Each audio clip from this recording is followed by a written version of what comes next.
Hellcat. So hello guys, welcome back again.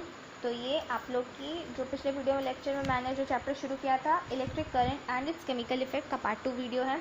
तो चलिए आगे बढ़ते हैं। पिछले वीडियो में मैंने इस चैप्टर का इंट्रो दिया था आपको, क्या है कैसे है, मतलब इलेक्ट्रिसिटी कैसे कंडक्ट होता है। तो अब हम लोग आगे बढ़ते हैं। इसके बाद क्या है कि हम लोग पिछला वीडियो में क्या देखे थे कि कुछ लिक्विड्स ही ऐसे होते हैं जो इलेक्ट्रिसिटी कंडक्ट कर पाते हैं। ठीक है, कुछ लिक्विड्स ही ऐसे होते हैं जो इलेक्ट्रिसिटी कंडक्ट कर पाते हैं। ठीक, तो ऐसा क्यों होता है, ऐसा क्या खासियत होता है उन लिक्विड्स में कि ऐसा होता है। और जो डिस्टिल्ड वाटर है, जो कि मैंने आप लोगों को बताया था, जो डिस्टिल्ड वाटर जो लैब में मिलता है या फिर कोई भी शॉप में मिल जाएगा, मेडिकल शॉप में, वो पानी डिस्टिल्ड वाटर क्यों इलेक्ट्रिसिटी कंडक्ट नहीं कर पाता है। और उसी डिस्टिल्ड वाटर में जब हम लोग नमक मिला देते हैं तो वो इलेक्ट्रिसिटी कंडक्ट करने लगता है। ऐसा क्यों, नमक में ऐसा क्या है, तो इसको अच्छे से जानते हैं। ठीक है, ये सारे क्वेश्चन का आंसर्स यहाँ पे मिलेगा।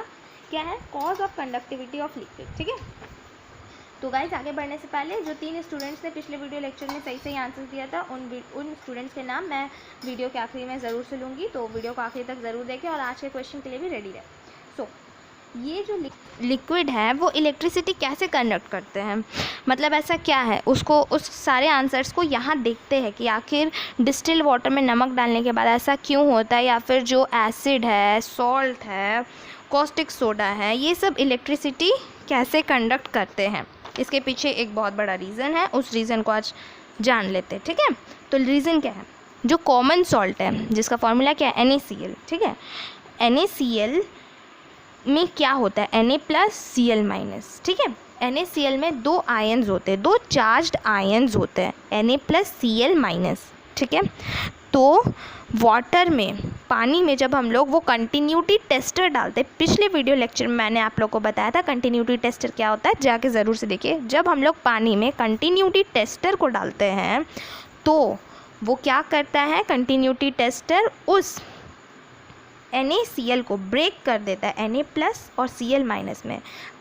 खाली तोड़ता नहीं है, वो तोड़ के अलग अलग भी कर देता है। ठीक है, इलेक्ट्रिसिटी जैसे ही कंटिन्यूटी टेस्टर क्या काम करता है, इलेक्ट्रिसिटी फ्लो कराने का, मतलब इलेक्ट्रिसिटी फ्लो करता है ना, उसके द्वारा पानी में इलेक्ट्रिसिटी फ्लो होना स्टार्ट होता है। तो जैसे ही पानी में इलेक्ट्रिसिटी फ्लो होना स्टार्ट होता है वैसे ही पानी में प्रेजेंट जो NaCl रहता है, मतलब पानी में जो मौजूदा सॉल्ट रहता है, जो भी मौजूद नमक रहता है, एसिड रहता है, बेस रहता है, उसको इलेक्ट्रिसिटी तोड़ देता है प्लस आयन में और माइनस आयन्स में। ठीक है, तोड़ के अलग अलग कर देता है और इसी प्रोसेस के कारण पानी में जो इलेक्ट्रिसिटी पैदा होता है। ठीक है, एसिड में आयन्स होते हैं तो ये पॉसिबल है, सॉल्ट में आयन है, जैसे अभी मैंने एग्जांपल दिया Na+Cl- में तोड़ देता है, तो ये पॉसिबल है कि उसमें इलेक्ट्रिसिटी कंडक्ट होगा। बट डिस्टिल्ड वाटर जो है, डिस्टिल्ड वाटर में कोई भी आयन प्रेजेंट नहीं होता है, वो पूरा फ्रेश पानी होता है, पूरा फ्रेश,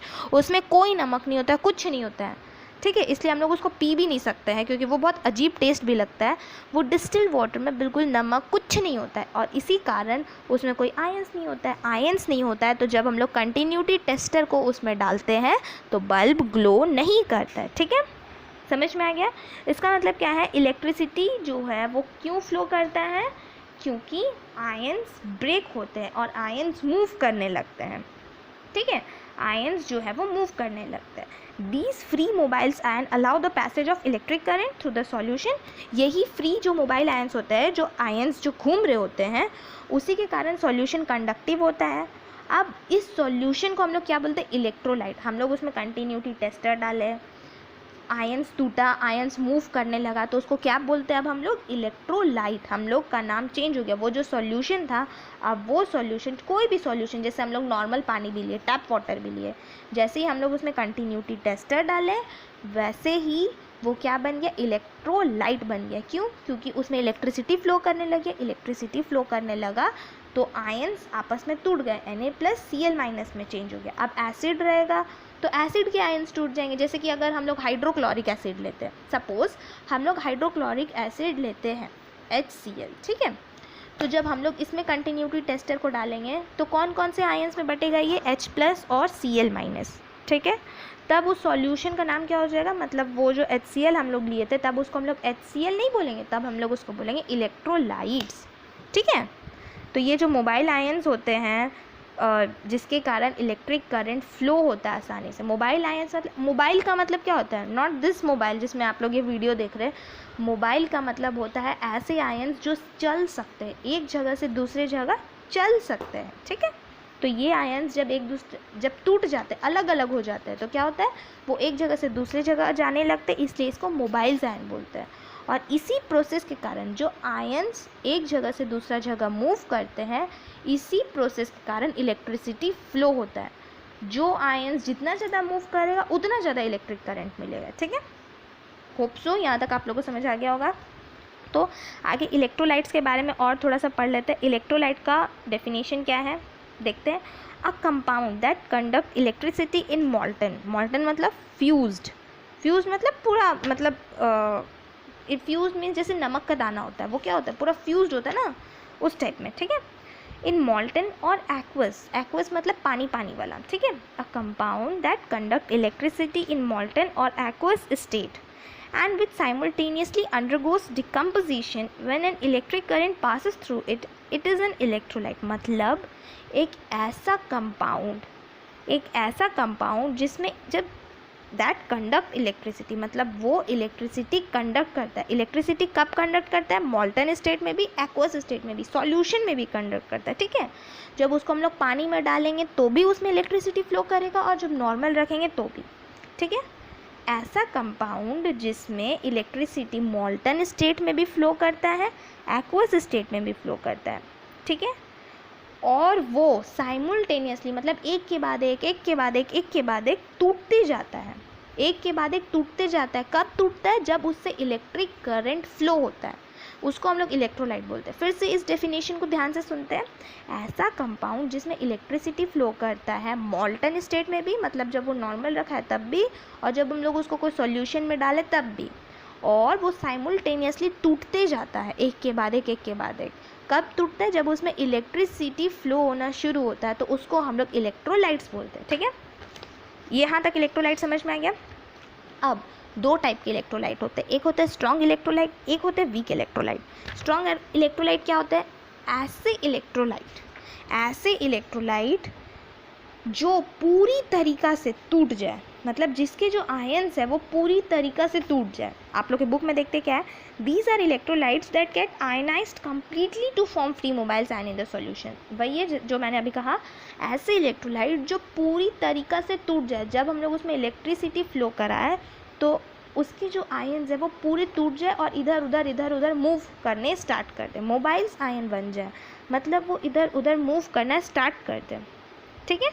पूरी तरीक़ा से जो टूट जाता है वो स्ट्रॉन्ग इलेक्ट्रोलाइट होता है। क्यों, क्योंकि उसमें कुछ आयन्स बचा ही नहीं होता है, सब टूट चुका होता है, और एक एक आयन मिलके इलेक्ट्रिसिटी देता है। और जब सब मिलके इलेक्ट्रिसिटी देता है तो वो स्ट्रॉन्ग इलेक्ट्रोलाइट होगा ना, क्योंकि उसमें बल्ब, जो कंटिन्यूटी टेस्टर हम लोग बनाए थे, उसको जब हम लोग डिप करेंगे तो उसमें बल्ब ज़्यादा ग्लो करेगा, ठीक है। अब वीक इलेक्ट्रोलाइट क्या होता है, ऐसे इलेक्ट्रोलाइट जो पार्शियली मतलब आधा, मतलब ऐसा इलेक्ट्रोलाइट जिसका खाली कुछ पार्ट ही आयोनाइज्ड होता है, मतलब उसका खाली आधा पार्ट ही मोबाइल आयन बन पाता है, पूरा पार्ट नहीं बन पाता है, ठीक है, पूरा नहीं बन पाता है, खाली कुछ पार्ट टूटता है, मोबाइल आयन बनता है, उसी को हम लोग वीक इलेक्ट्रोलाइट्स बोलते हैं। So some examples of strong and weak electrolyte, कुछ एग्जाम्पल क्या है स्ट्रॉन्ग और वीक इलेक्ट्रोलाइट का। स्ट्रॉन्ग एंड वीक इलेक्ट्रोलाइट आप लोग का क्लियर हो गया है, ठीक है। स्ट्रॉन्ग इलेक्ट्रोलाइट क्या है, sea water, nitric acid, sodium chloride, sulphuric acid and etcetera, बहुत सारे हैं। वीक इलेक्ट्रोलाइट में क्या क्या आ जाएगा, ऑर्डिनरी टैप वाटर से इलेक्ट्रिसिटी तो कंडक्ट होता है पर उतना ज़्यादा नहीं हो पाता है, ठीक है। Oxalic acid, carbonic acid, ammonium hydroxide and citric acid, ठीक है। अब डू यू नो की तरफ चलते, क्या है, a non electrolyte does not provide ions in its solution and therefore current does not flow through such solution. अभी जैसा कि मैंने आप लोगों को कहा कि जो इलेक्ट्रोलाइट नहीं होते हैं वो इलेक्ट्रोलाइट क्यों नहीं होते, क्योंकि वो आयंस नहीं प्रोवाइड करते, है ना, वो आयंस ही नहीं देगा। कोई भी कंपाउंड ये बात एकदम ध्यान में रखना है कि कोई भी कंपाउंड जब तक आयंस नहीं देगा तब तक उसमें इलेक्ट्रिसिटी फ्लो नहीं करेगा। कोई भी कंपाउंड जब तक आयंस नहीं देगा, जब तक उसका आयंस टूटेगा नहीं, एक जगह से दूसरी जगह जाएगा नहीं, तब तक इलेक्ट्रिसिटी उसमें फ़्लो नहीं करेगा। कोई भी चीज़, अब जो नॉर्मल इलेक्ट्रिक करंट भी होता है वो ऐसे ही फ़्लो करता है, इसका भी यही प्रोसीजर है कि आयंस जो है एक जगह से दूसरी जगह मूव करते हैं। ठीक है, सो गाइस यहाँ तक ये वीडियो आप लोग की एंड होती है। सो वो 3 स्टूडेंट्स जिन लोगों ने सही आंसर दिया था उनके नाम मैं आपको बता देती हूँ। सो फर्स्ट स्टूडेंट है रोमा सरकार, well done guys. Second student है गुड्डू प्रधान एंड थर्ड स्टूडेंट है मनोज। सबको कॉन्ग्रेचुलेशन, आप लोगों ने बहुत अच्छा जवाब दिया और ऐसे ही आगे देते रहिएगा। सो आज का क्वेश्चन की ओर चलते हैं। उससे पहले गाइस लाइक माय चैनल और अपने सभी दोस्तों को फटाफट से इस चैनल को रिकमेंड कर दें। चलिए आज के क्वेश्चन की ओर चलते हैं। सो आज का क्वेश्चन है name the ions in which NaCl break into. Okay, question बहुत ही ज़्यादा आसान है। वीडियो लेक्चर को अगर ध्यान से सुना होगा तो मैंने आंसर इसी में दे दिया है। तो what are the ions in which NaCl break into, मतलब वो कौन कौन से आयंस होते हैं जिसमें NaCl टूटता है। ठीक है guys, bye bye and have a nice day, और ज़रूर से रिप्लाई करें। बाय।